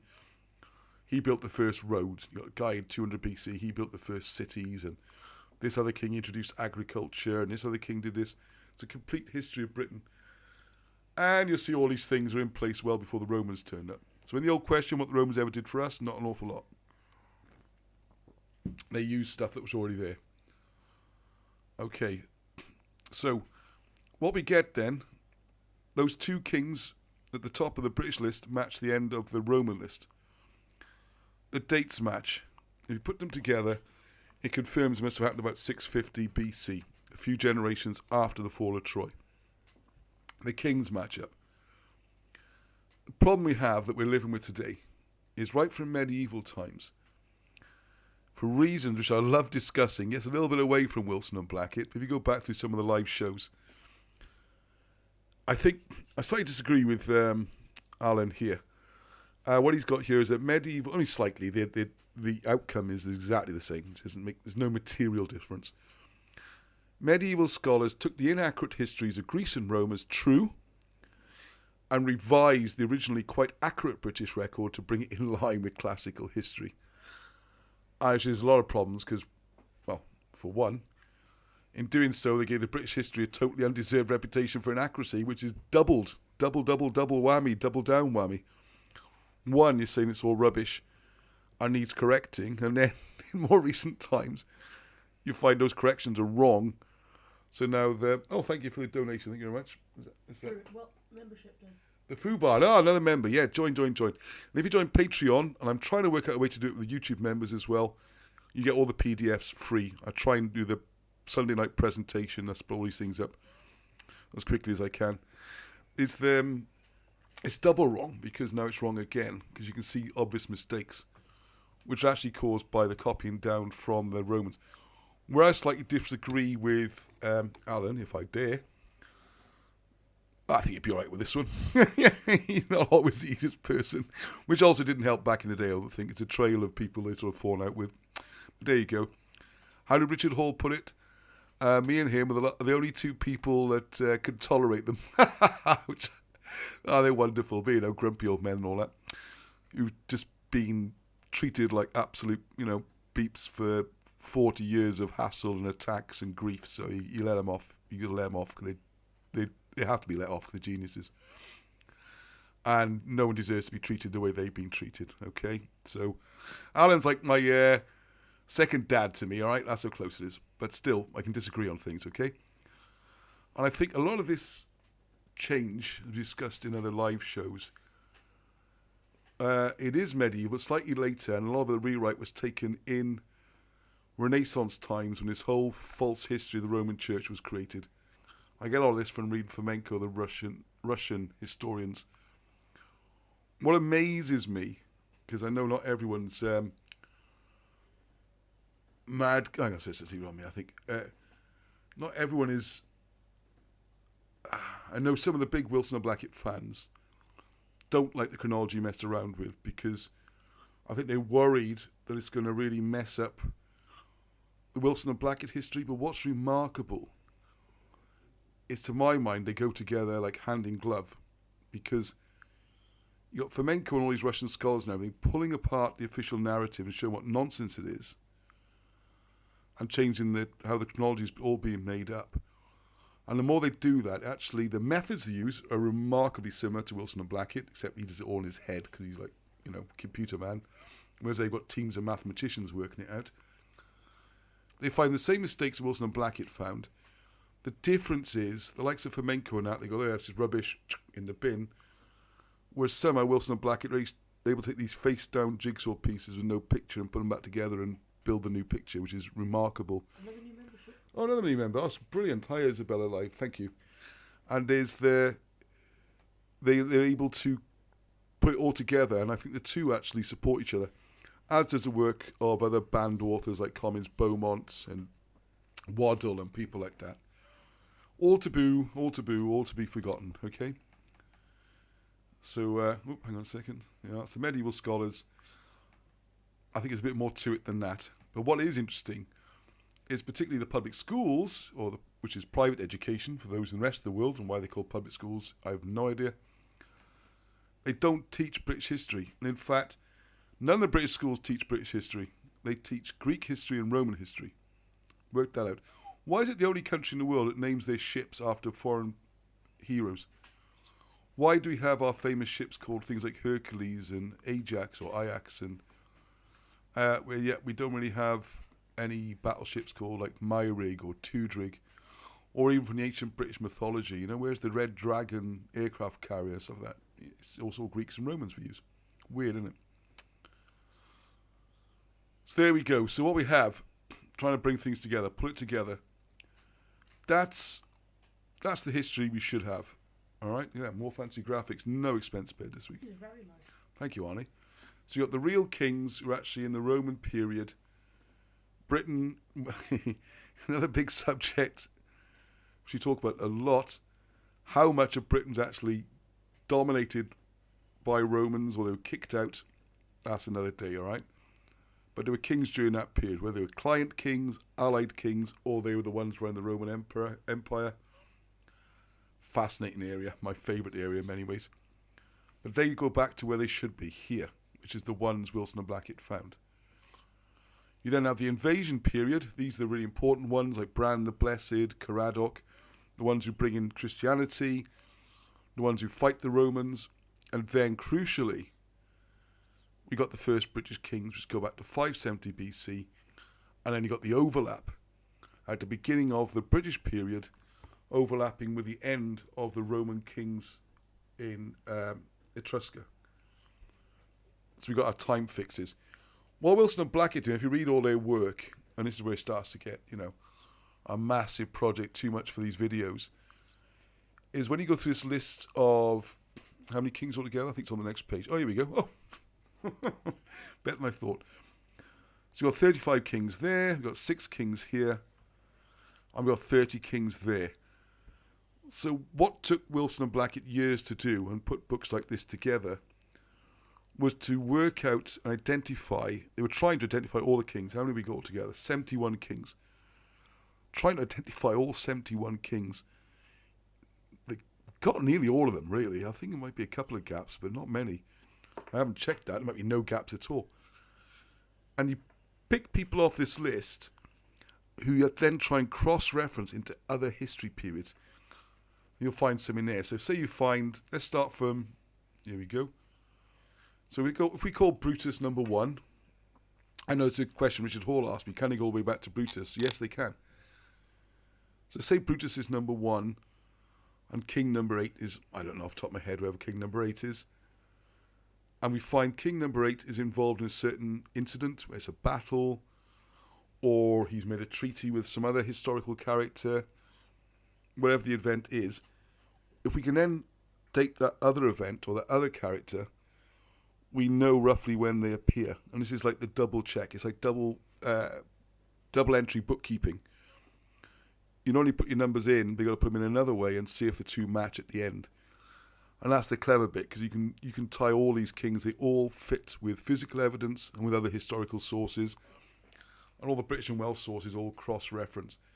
This is, I can't emphasize how important, this is the core of everything in my mind. As far as British history is concerned, there's other things we cover as well, but as far as British history, this is what should be taught in every school. These are the British kings. Arrived around about 570, and to at the end of what's called the Roman period, here they all are listed in order. This is what they did. This is what they achieved. This is the things they, battles and or whatever history you want to put into. They started Christianity. Maybe that's worth mentioning in school. Hey. So that's the situation. So there we go. Wow. Oh, this is supposed to come up in... The animation hasn't worked. So thank you for watching. A special thank you to all those who bought the book and or became a patron supporter or YouTube member. Obviously a massive thanks to Wilson and Blackett for bringing all this to attention, because we had known none of it. And I've been doing this now. I've been reading it. I think I started reading their books. How old are you now, Arnie? You're almost 14. 14 tomorrow, actually. 14 tomorrow? It's Arnie's birthday tomorrow. Oh my goodness. Well, I'll get you the usual card, shall I? I have to draw a card or something. Usual for your present as well. Yeah. You get my love, okay? And you get, you can sleep for free and get food, all right? Don't need presents, do you? Overrated, aren't they? Yay!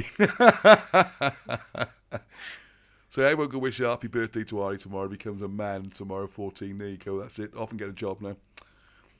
So anyway, yeah, sorry, I'm sort of putting the begging bowl out there. I don't like doing that. Right, that's the end of that bit. So there we go. Thank you very much. And we're all done with 20 to 10, hour and 40 minutes.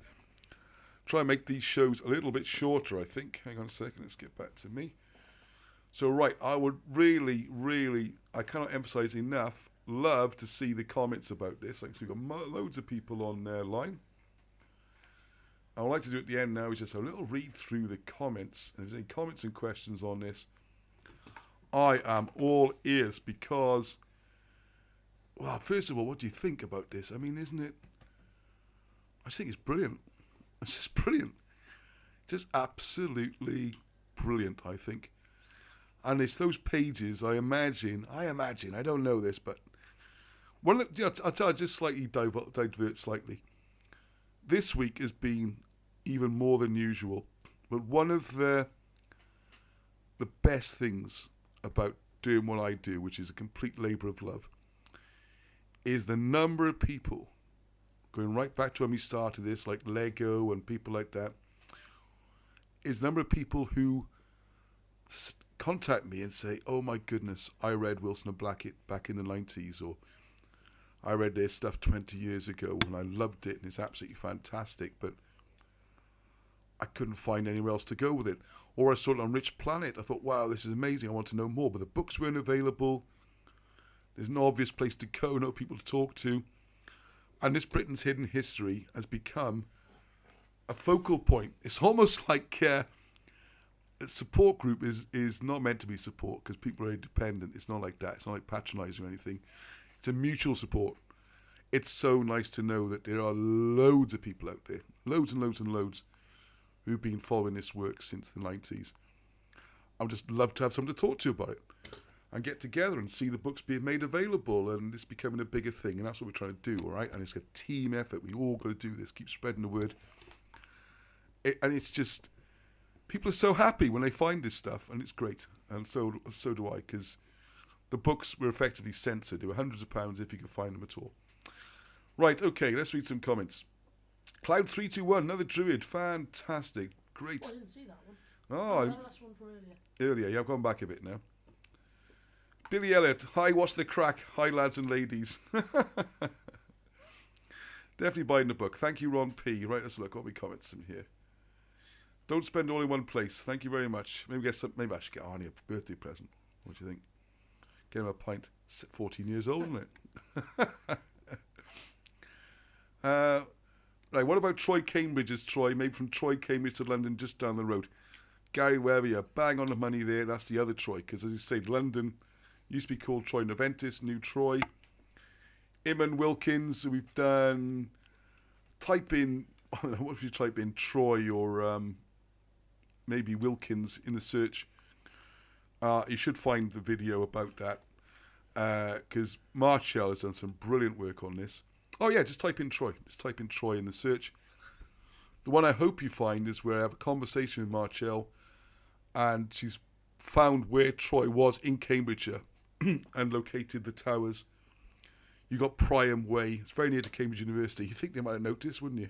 You got the Mag on Gog and Magog golf course. That might even be the cover of the book. We do an artistic representation of that. It's a fascinating subject, and it seems we've got two Trojan tales woven into one, okay? And I think this is the problem with the northern theory for the Odyssey. There's a theory that the Odyssey was around the Baltic. It's pretty clearly not the Mediterranean. You can float across the Mediterranean in a day. Why would it take you 3 to 10 years, depending on how you read the account? So some people, and I think this is a shame in a way, because you got, who are we on to then? Oh, my mind's gone blank a second, doesn't happen very often. And the one who wrote the new Troy, that's Eamon Wilkins, isn't it? Yeah. Is that he's also tried to place the Odyssey in the North Sea, because he makes a good case for the Iliad and Troy, grey seas, mention of tides, the weather, lots of things which don't fit with the Mediterranean location, which do fit with the East England location. The Odyssey clearly doesn't. That only works with Wilson and Blackett's. Again, available as a download. Go to cymraglyphics.com, look at downloads. Cymraglyph is a work in progress. The Alan Wilson bit is done. You can get that for £3. What we're working on is looking at how physically it would work, how reed boats would work, the tides. Another project. Bob Morgan's doing a lot of it. It's great fun. And Patricia again. So it's not the same as him in Wilkins' is Trojan War there, okay? Where I think he's got it right on the Trojan War, but not on the Odyssey. They're not just one story. Once you realise, it's like the Arthur stuff. Once you realise there's more than one King Arthur, it becomes a lot easier. It's trying to say, well, how on earth is this bloke fighting the Romans and fighting the Saxons and going to Greece and doing all these things? Well, there's more than bloke, you see. He ain't 200 years old. Ahmasay, my favourite name. Like watching West Side Story, as compared to Seven Brides and Seven Brothers. You lost me there. Which one will be wrote? Okay, like Turtle, I believe the correct chronology is desperately needed. Yeah, that's difficult. My favourite subject. Flatty, yo, hi from Porthcawl. Oh, I just realised, when's the Elvis thing on? If you type in Elvis as in Elvis Presley, you'll find a video showing St. Elvis from Presley, and now it's a Welsh thing. Alright, so you might like that. Porthcawl, the home of Elvis Presley. Did Brutus kill Cellus the Aged or Silvius his dad if they are the same? Ooh. Good point. Need to double check that one. I guess if Silvius is father of Brutus, he must have done, isn't it? So would we find that in the list of the kings? So I'll give you some examples. If you haven't seen this, the back of the Trojan War. Yeah, Brutus was the son of Celis the Aged. I'll read a few out, right, since we got a couple of minutes at the end here. So number 5 is Ithon, the son of Clunry, was a great improver of national government. He systemised the manner of sowing of corn. And we're talking about 500 BC. Then you got Gwaerydd, the gate, who becomes George in English. St. George, there's the original St. George, Gwaerydd, all that time ago. The son of Ithon. Then we got Peredur, the son of Gwaerydd, Peredur's steel shirt. We got Llafine, the son of Peredur. Then we got Gorwst. Then Tegid the Dark succeeded to the kingdom after his brother Gorwst. In his time, the strangers came from the city of Troy to Britain and performed here the actions recorded them in the works of Gitin Owen and others. And he goes on and on. It's fascinating. You read all about his different kings, what they did. Let's find another one. Barham, there we go. Since we got a Barham, that's where Barham puts his name from. Son of Kerry was a mighty king, far surpassing any of his predecessors in military courage, being deemed to be the most redoubtable of all princes. And Kerry, let's just read a few of these because this is the important era. Number 34. So if you look at the downloads, there's charts here with kings now. The little numbers you see refer to the numbers on this king list, with one being Brutus, Brute. So we've got Caradoc, who's the key one who fought the Romans. So Caradoc, son of Arch, or Arch, succeeded because of the infancy of his... here's where it gets a bit confusing. Of his nephew, Kerry. This gets a bit confusing. So, yeah, right. So King 32 is Arch. You'll see it on the... I'll do another... I need to do a separate program on this. But Arch is someone's Kerry, but Kerry was very young, so Caradoc had to step in. Bit of a jumble there because it was emergency times, had to fight someone. And he got Kerry on the south coast, Porth Kerry, named after him. He became the great admiral. So this Caradoc, misnamed Caractacus, was the bravest and renowned of any in the whole world. Having evinced preeminent valour on all occasions, he vanquished the Romans in many battles, was at last overcome through treachery and carried captive to Rome, whence he eventually returned to Cambria. Yes, he did come back to Wales. That's another story people don't know about. And then we go Barham, then Llyn, then Tegid, and Llyr, Bran. So there we go. So I think we might do a separate thing on that. Right, okay, what else we got there? Martial, my theory is that it's a garbled memory of having disposed his uncle, proud Tarquin, on becoming the first consul of the Roman Republic, incensed he was killing his father. Okay.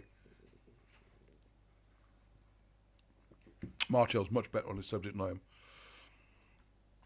The heroes were Trojans, Achmesei, dumbing things down even back then, yes. Right, okay, right, I think we're getting towards the end now. It's getting a bit late, isn't it? Yeah, 10 to 10. Yes, Peter Harknett, there's a stone in Totnes, Devon, called the Brutus Stone. Said to be the stone he first trod on when he landed here. Yeah, I know. The stone's halfway up the high street, slightly covered in paving tarmac. I mean, it's like the founding stone of Britain. I mean, who's supposed to have faked this and put it there, you know? It's more physical evidence backing up the story, which has got so many supporting things from the written evidence. Yeah, the Brutus Stone is one of those great tragedies. Should we... here we are. It's the founding stone of the whole country. And it's like, yeah, like I said, half paved over. Lots of people saying a happy birthday to Arnie. Loving the knowledge. Thank you, Hippie Shake. And then, yes, another thing, another theory, Marchel. By the way, a lot of things I've said tonight about the tangling together of the two Trojan Wars, Marchel worked that out, so read her book when it comes out. And the other thing is that the word Homer, because it's supposed to be written by Melesigenes, but anyway, Homer's the name we usually put on those books. Oh, hang on a second, loads of comments, this is great.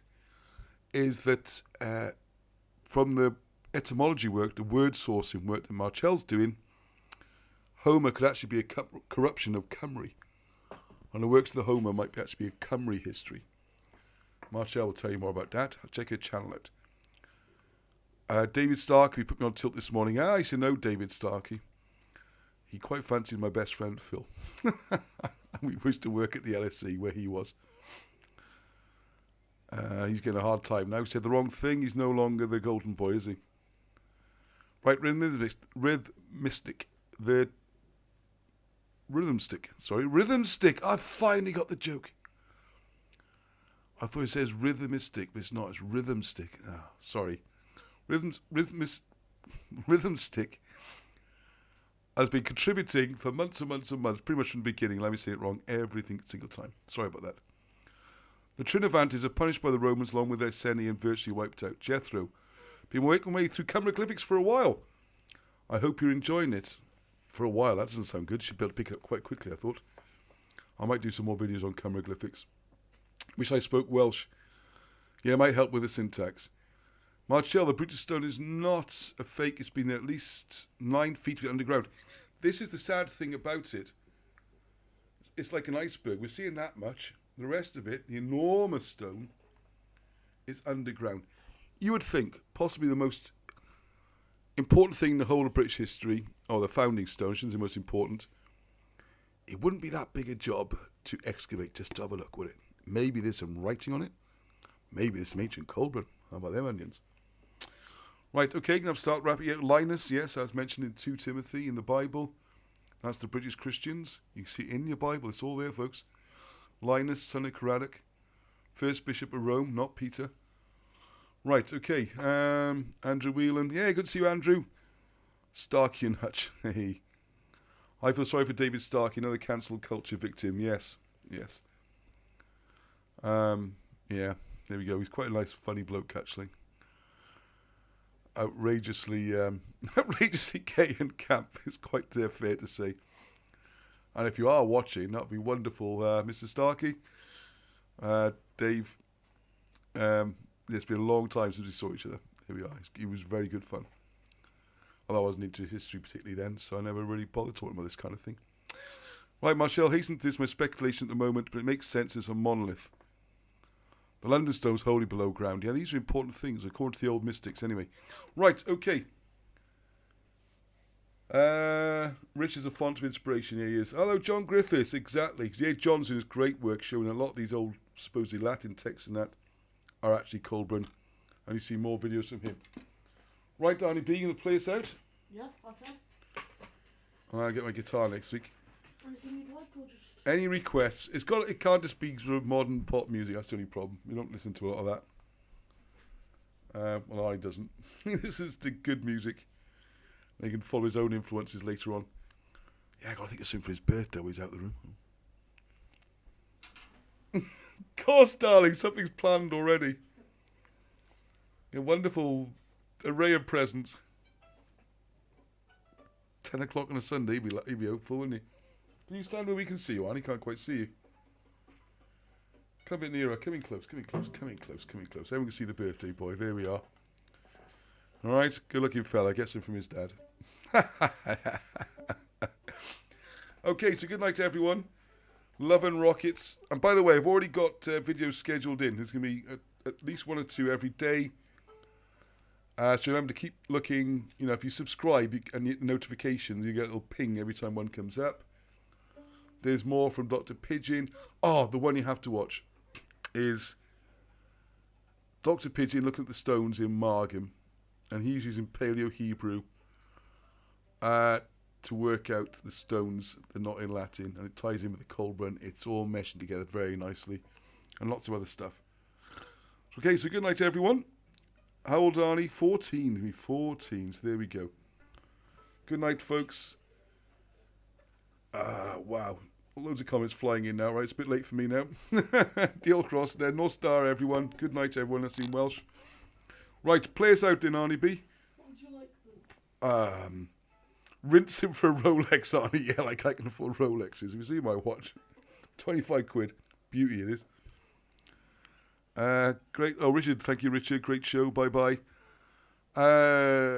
What did we sing the other day? Oh, no, I can't do Amroheed again. No, because I haven't got the music and everything. Let's do... I know it's a bit weird. Can you do a tango?